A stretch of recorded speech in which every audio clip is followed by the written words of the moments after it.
Hello students, welcome to Vijayanaram Online School organized by Department of School Education and DCEB Vijayanaram District. I am Simhacharan Kunuku, working as school assistant biological science in Jilla Parishad High School, Penta.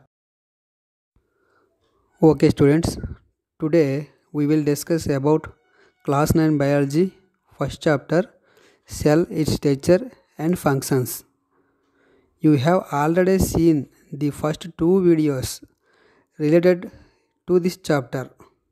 Now let us watch part 3 video. In part 2 video, you learned about some cell organelles, mitochondria, plastids, endoplasmic reticulum and ribosomes. In this video, you will learn about Golgi apparatus, lysosomes, vacuoles, 3D images of cells and cell theory.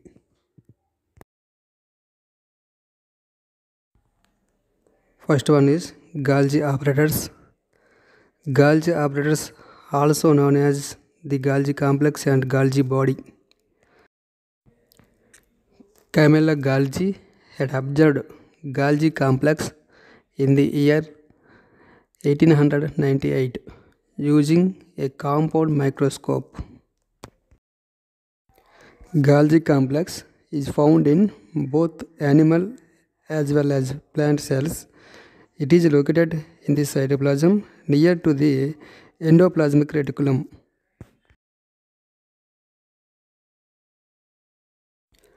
Structure of Golgi complex.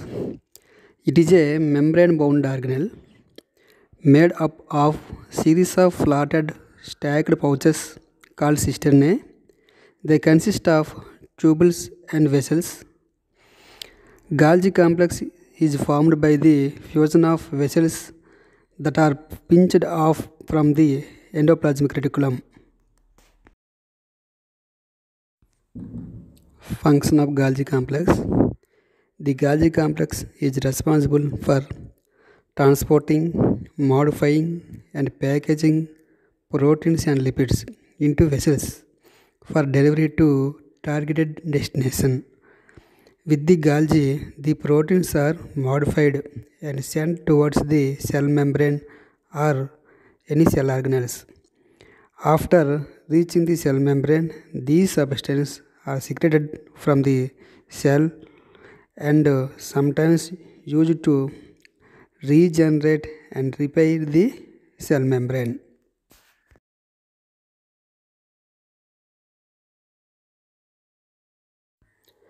Next one is lysosomes. Lysis means breakdown, somes means bodies. Lysosomes are found in both animal as well as plant cells, but in plant cells these are in less in number compared to animal cells. Lysosomes are the membrane-bounded sac-like structures that are budded off from the Golgi complex. They consist of enzymes called destructive enzymes or hydrolytic enzymes. Functions of lysosomes. First one is intracellular digestion. Second one, destroy foreign substances such as pathogens like bacteria, virus. When cell is old or injured, these lysosomes rapidly destroy organelles and kill the cell. Hence, lysosomes are called suicidal bags of the cell.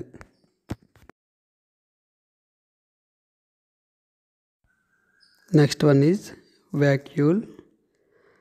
Activity 5, observing vacuole. Procedure: take the leaf or stem of any succulent plant, like the Taj cactus. Take thin cross section of stem of cactus in a watch glass containing water. Stain with dilute saffron solution.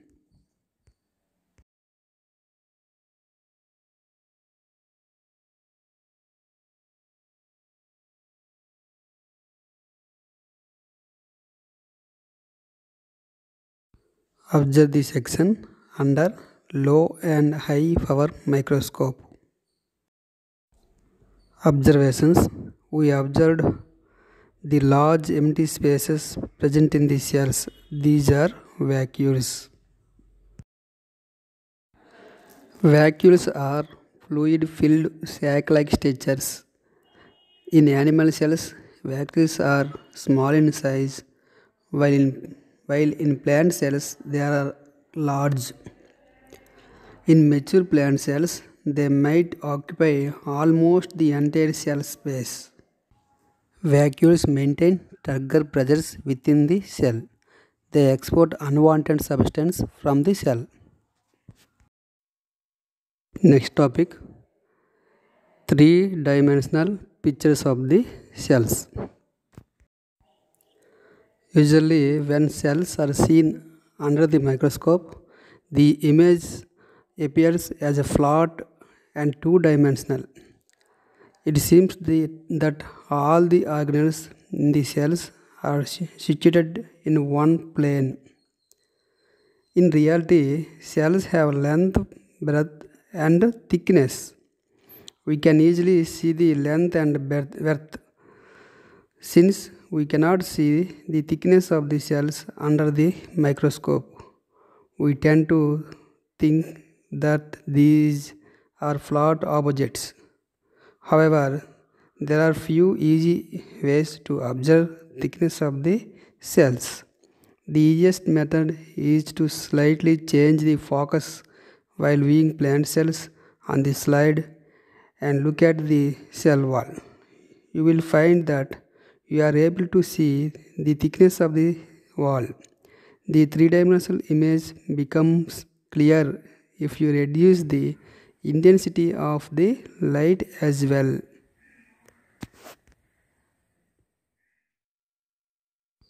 Next topic, cell theory.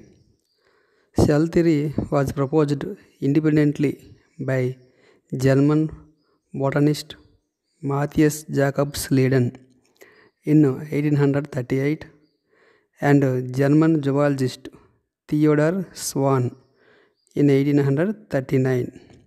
Initially proposed that all living organisms are composed of cells and products of the cells.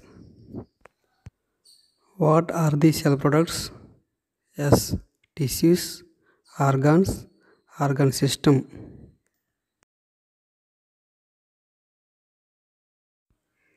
Tissue is a group of cells similar in structure and performing similar functions. Organ. Two or more tissues to combine to form an organ. Organ system. Two or more organs combine to form organ system. Two or more organ systems combine to form an organism.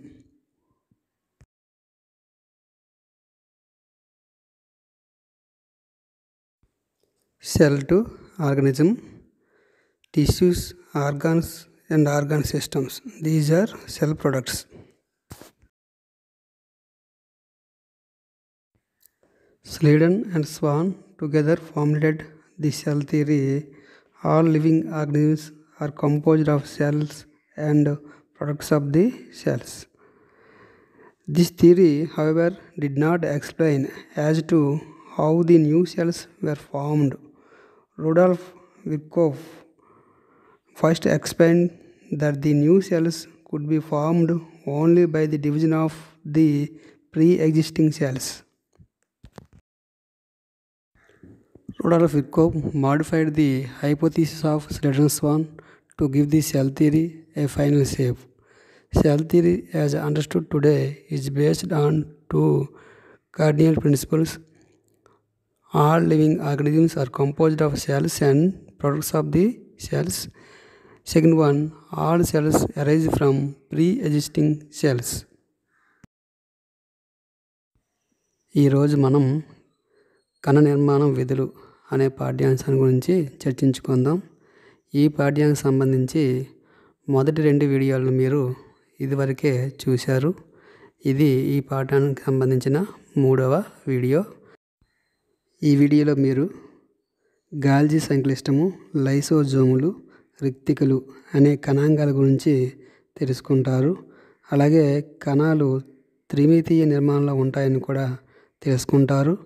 అలాగే కణ సిద్ధాంతం గురించి, కణ సిద్ధాంతాన్ని ఎవరు ప్రతిపాదించారు, కణ సిద్ధాంతంలో ముఖ్యాంశాలు ఏంటో కూడా మీరు తెలుసుకుంటారు.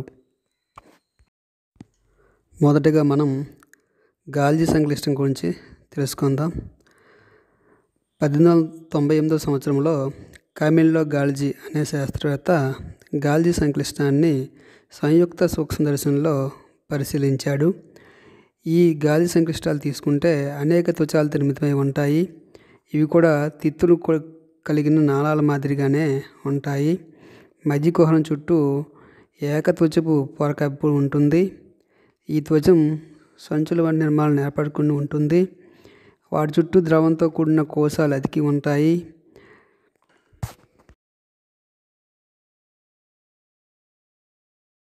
గాల్జీ సంక్లిష్టం విధులు: అంతర్జీవ ద్రవ్యజాలము మరియు రైబోసోముల్లో తయారైన ప్రోటీన్లు, లిపిడ్లు గాల్జీ సంక్లిష్టాన్ని చేరుతాయి. ఇక్కడ ఇవి రసాయనికంగా కొంత మార్పు చెందించి ఇతర భాగాలు రవాణా చేసేందుకు సంసిద్ధంగా ఉంటాయి. గాల్జీ సంక్లిష్టము ఈ పదార్థాలను ప్లాస్మా పొర వైపు కానీ లేదా ఇతర కణాంగాల వైపు కానీ పంపిణీ చేస్తుంది. ఒకవేళ ప్లాస్మా పొర వైపు పంపిస్తే ఆ పదార్థాలు ప్లాస్మా పొర గుండా బయటికి స్రవించబడతాయి. అలాగే కొన్ని సందర్భాల్లో ప్లాస్మా త్వచమును పునరుత్పత్తి చేయడంలోనూ అలాగే మరమ్మత్తు చేయడంలో కూడా గాల్జీ సంక్లిష్టము పాల్గొంటుంది. తర్వాత చెప్పుకోవాల్సింది లైసోజోమ్స్. లైసోజోమ్స్ అంటే కణ విచ్ఛిత్తి సంచులని అర్థము. ఇవి వృక్ష మరియు జంతు కణాలు రెండింటిలోనూ ఉంటాయి. కాకపోతే జంతు కణాల్లో ఎక్కువగా ఉంటాయి.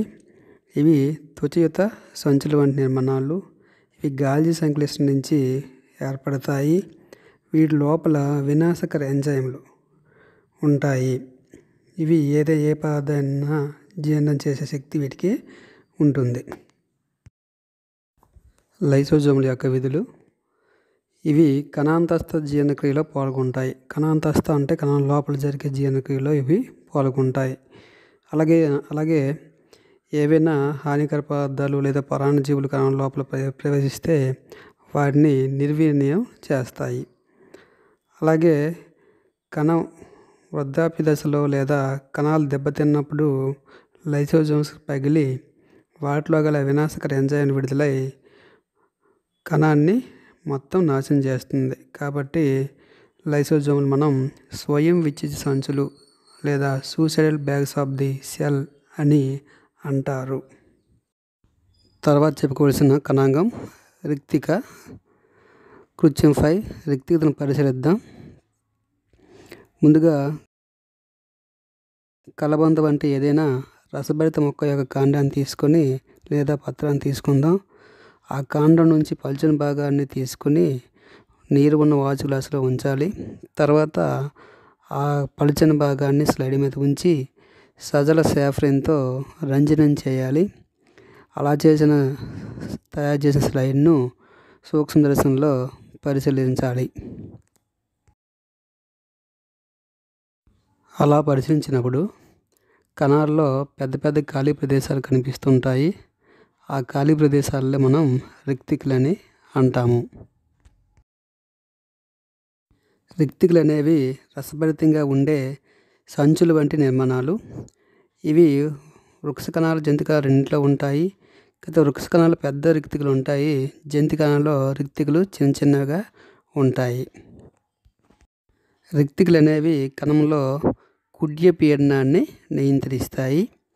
అలాగే వ్యర్థ పదార్థాలను బయటికి పంపిస్తాయి, కణం నుంచి బయటికి పంపిస్తాయి. కణాల త్రిమితీయ చిత్రాలు. కణాలు బలపరుపుగా ఉంటాయా? కణాలను మనం సూక్ష్మదర్శనం పరిశీలించినప్పుడు లేదా పాఠ్యపుస్తకంలో చూసినప్పుడు అవన్నీ కూడా బలపరుపుగా ఉన్నట్టు, ద్విమితీయంగా ఉన్నట్టు, ఒకే తరంలో అమరినట్లు మనకి కనిపిస్తాయి. అలా కనబడడానికి కారణం మనం ఆ కణాల యొక్క పొడవు వెడల్పు మాత్రమే మనం చూడగలం. దాని యొక్క మందాన్ని మనం చూడలేకపోతున్నాం. కానీ కణాలకి పొడవు వెడల్పుతో పాటు మందం కూడా ఉంటుంది. అయితే కొన్ని సులభ పద్ధతుల ద్వారా మనం కణాల యొక్క మందాన్ని కూడా పరిశీలించవచ్చు.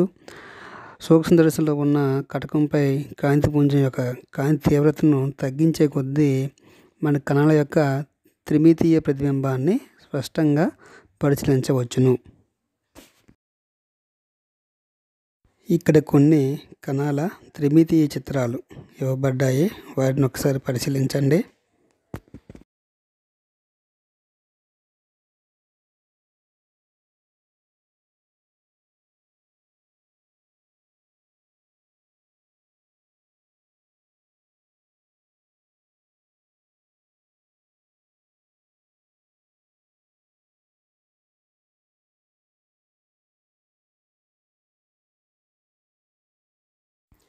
తర్వాత చెప్పుకోవాల్సింది కణ సిద్ధాంతం. కణ సిద్ధాంతాన్ని వృక్షశాస్త్రవేత్త అయిన మాథియస్ జాకబ్స్ లేడెన్ 1838 సంవత్సరంలో మరియు జంతు శాస్త్రవేత్త అయిన థియోడర్ స్వాన్ 1839 సంవత్సరంలో వేరువేరుగా కణ సిద్ధాంతాన్ని ప్రతిపాదించారు. కణ సిద్ధాంతాన్ని స్లీడెన్ మరియు స్వాన్లు ప్రతిపాదించారు. కానీ ఈ సిద్ధాంతం కొత్త కణాలు ఎలా ఏర్పడతాయో వివరించలేదు. 1855 సంవత్సరంలో రుడాల్ఫ్ విర్కోఫ్ అనే శాస్త్రవేత్త కణాలు అనేవి పాత కణాలు విభజన చెందగా కొత్త కణాలు ఏర్పడతాయని వివరించాడు. అసంపూర్తిగా ప్రతిపాదించిన కణ సిద్ధాంతాన్ని స్లీడెన్ స్వాన్లు ఆధునీకరించి ప్రస్తుత కణ సిద్ధాంతాన్ని రూపొందించారు. దీని ప్రకారం జీవరాశులన్నీ కణాలు వాటి యొక్క ఉత్పన్నాలతో నిర్మించబడి ఉంటాయి. కణం యొక్క ఉత్పన్నాలు అంటే కణజాలాలు, అవయవాలు, అవయవ వ్యవస్థ. కణం నుండి జీవి వరకు తీసుకుంటే అందులో కణజాలాలు, అవయవాలు, అవయవ వ్యవస్థలను మనం కణ ఉత్పన్నాలని అంటాం. 2 లేదా అంతకంటే ఎక్కువ కణాలు, ఒకే రకమైన కణాలు అంటే ఆకారంలోనూ విధిలోనూ ఒకే రకమైన ఉన్న కణాలను కలిసి కణజాలాలను ఏర్పరుస్తాయి. 2 లేదా అంతకంటే ఎక్కువ కణజాలాలు కలిస్తే అవయవం అనేది ఏర్పడుతుంది. 2 లేదా అంతకంటే ఎక్కువ అవయవాలు కలిస్తే అవయవ వ్యవస్థ ఏర్పడుతుంది. అలాంటి అవయవ వ్యవస్థలు అనేకం కలిస్తే జీవి అనేది ఏర్పడుతుంది. తర్వాత కణ సిద్ధాంత 2వ నియమం, కణాలన్నీ ముందు తరం కణాల నుంచే ఏర్పడతాయి. ఉదాహరణకు మనం ఎలా పుట్టాము? నేరుగా పుట్టామా? కాదు కదా. మనం మన తల్లిదండ్రుల నుంచి పుట్టాం. అలాగే మన తల్లిదండ్రులు వాళ్ళ తల్లిదండ్రుల నుంచి పుట్టారు.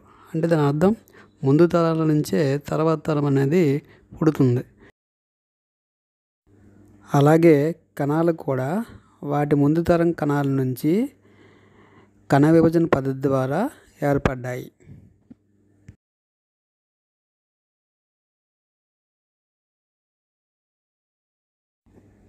ఇంతటితో కణ నిర్మాణం విధులు అనే పాఠ్యాంశం పూర్తయింది. ఈ పాఠ్యాంశంలో మీరు గుర్తుంచుకోవలసినవి వృక్ష మరియు జంతు కణాల మధ్య భేదాలు, అలాగే వివిధ రకాల కణాంగాలు, వాటి యొక్క విధులు మరియు కణ సిద్ధాంతంలో ముఖ్య అంశాలు.